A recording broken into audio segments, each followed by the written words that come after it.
But in other cases, to me, this is also my opinion. When asking for the AIP on our part is already beyond also our mandate. Because the responsibility of the Sangguniang Panlalawigan is only to determine whether it is ultra vires or intra vires, meaning within the powers of the Sangguniang Panlalawigan to review. But there are certain requirements. For instance, in the case of ordinances, appropriation ordinances, there is a requirement that there must be an attachment of the AIP. Now, other ordinances, it is assumed that it should be included in the AIP. But perhaps the committee chairman, before approving that particular enactment or ordinance, board member Siran is just requiring, before making a review or making a committee report, so that in his review, all the requirements are included. Otherwise, now you will notice that we do not declare in the province, we do not declare that it is illegal, or even ultra vires. We only request that the said ordinance will be remanded for appropriate action. Example, I will give you an example. Many Sangguniang Bayan have this, not a mistake, but the practice that in making ordinances, aside from the fine or penalty imposed, they would require, alternative penalty is community service. Diyan nyo na, no?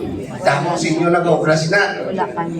Now take note, it is only the court that can impose community service as a form of penalty. So what we do not declare it illegal. We only remand and make the opinion that it is outside our power, to make that particular provision as a form of penalty in case of violation. So right now, we do not declare it as illegal or even ultra vires, but we just cite the provision that what documents are to be needed in order that there will be a proper review. That is better. That is better. So, in the case of Banate, I think board member Siran is just requiring, because in your ordinance, there might be a possibility that there is a need for appropriation, a certain amount.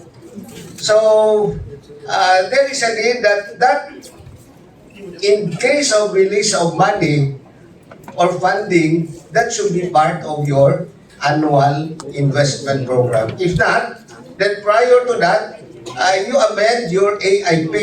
You can amend it many times within that calendar year. If you feel or you notice that it is not included in the AIP and there is a need in the appropriation ordinance to allot money or funding, you amend your AIP to be included. Like for instance, in our case, for 2024, there is a possibility that the board members league, several more members will be allowed to go on scholarship at Singapore, because that is one of our programs. I'm the Secretary General of the Board Members League. And Senator Revilla allotted a certain amount together with the ILG. So there will be several board members who will be going on scholarship. So I requested our staff, our Sanggunian, that for 2024, it should be included as part of our AIP scholarship and expenses for traveling of the SP in the amount of 1 million. Now, 1 million is too much. But of course, if we need around 100,000 or 200,000 for the scholarship of our board members, then that is included in the AIP. Okay?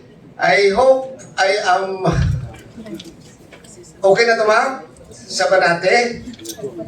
So, do not get discouraged kung pamangkuton ka ni board member, tawagan ka ni board member si Rags, ang staff ko kung isa, para one shot nilang, gina-require nila ang other procedural requirements.